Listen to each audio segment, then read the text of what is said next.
There's a silent burden many of us carry, one so heavy it lingers in our chest, poisons our thoughts, and colors our relationships.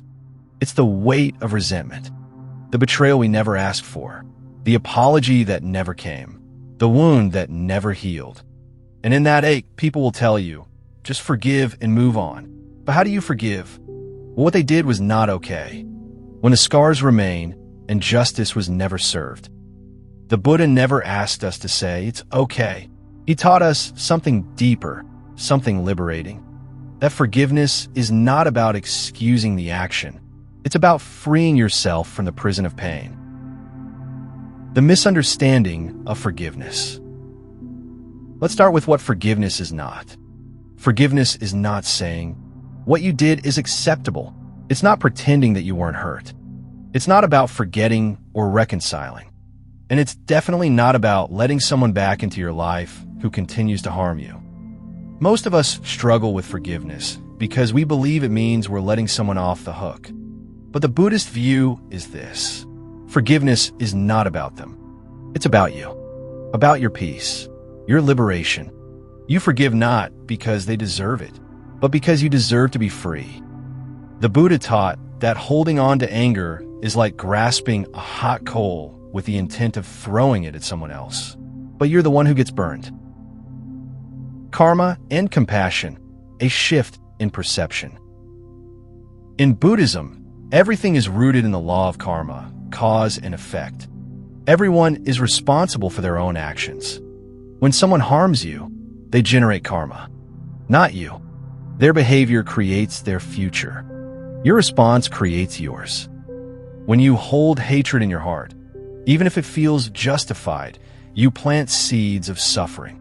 You feed the cycle of samsara, the endless loop of pain, craving, and rebirth.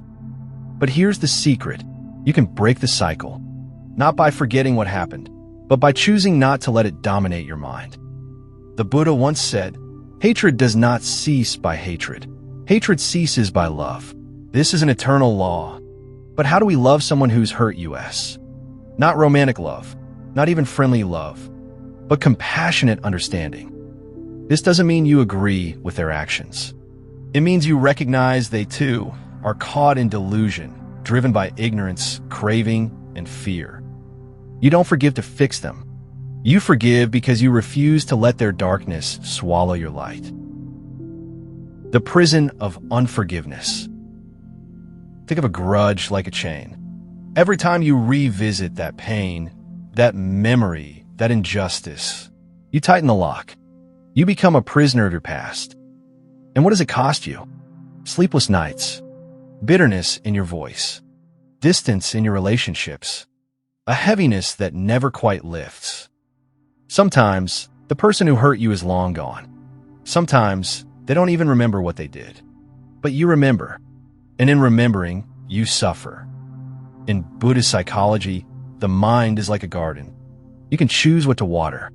When you constantly water resentment, it becomes a thorn bush, choking everything else. But when you water mindfulness, compassion, and release, the garden begins to heal. Forgiveness as letting go of the story. One of the most powerful teachings in Buddhism is anicca, impermanence. Nothing lasts. Not joy, not sorrow, not wounds, not people. Yet we hold on to stories like lifelines. He did this to me. She ruined my trust. I'll never forget what they said. These are not just memories. They become our identity. The Buddha invites us to drop the story. Not to deny it, acknowledge the pain, but don't become it. Ask yourself, who would I be without this story? What would it feel like to live without carrying this resentment? Forgiveness is not erasing the past. It's choosing to stop reliving it every day. A practical path, the steps to forgiveness. So how do we actually practice forgiveness the Buddhist way? Acknowledge the pain. Don't skip this. You must first see your wound before you can heal it. Sit with it. Feel it. Give yourself the compassion you never received from them. Recognize the shared human condition. See the one who hurt you not as a monster, but as a human being acting from ignorance. They too suffer. This doesn't excuse their action, but explains it. They were unconscious, as we all are at times. Reflect on the cost of holding on. How has carrying this pain affected your peace, your energy, your joy? What are you sacrificing by holding on to anger? Cultivate loving kindness, metta. In Buddhist practice, we use metta meditation to soften the heart.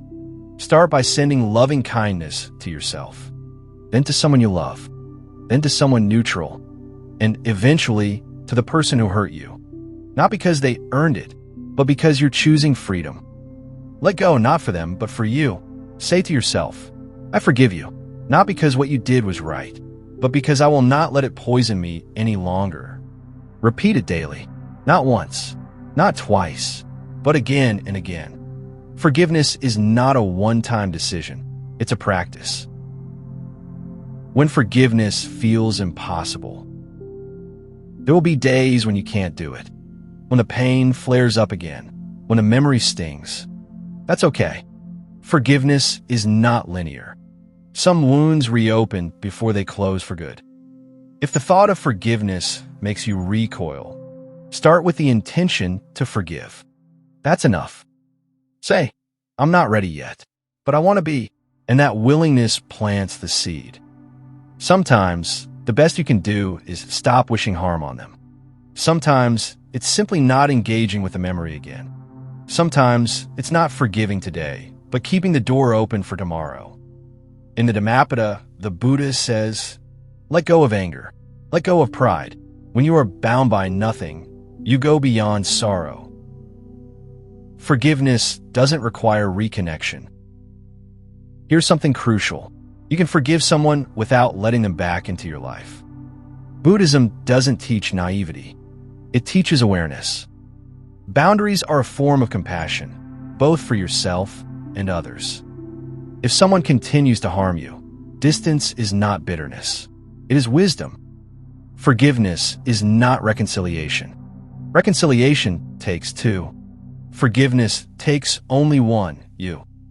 You can forgive and still walk away. You can release the poison without pretending the cup was ever clean. The liberation of the heart. The ultimate goal of Buddhism is liberation, freedom from suffering. And forgiveness is one of its most powerful gates. When you forgive, your heart lightens. Your breath deepens. Your mind stops spinning. You don't have to fight anymore. You don't have to carry the fire. You begin to reclaim your energy, your joy, your now.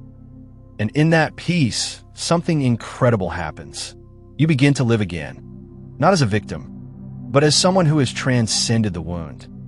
You walk forward not because you forgot, but because you chose to rise. So if you're watching this with the ache of an old wound in your chest, an unforgivable act, an unanswered betrayal, please know this. Forgiveness is not about giving them a second chance. It's about giving yourself a first chance to breathe fully, to live freely, to love deeply again. You don't have to say it's okay. You don't even have to speak to them again. But you can whisper in the silence of your soul, I release you. I release this. I release me. And that is the first step to peace.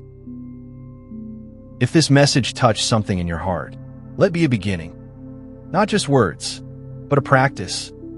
Every time the pain returns, breathe. Remember the Buddha's wisdom. And choose, again, the path of freedom. This is silent strength. And you are stronger than your pain.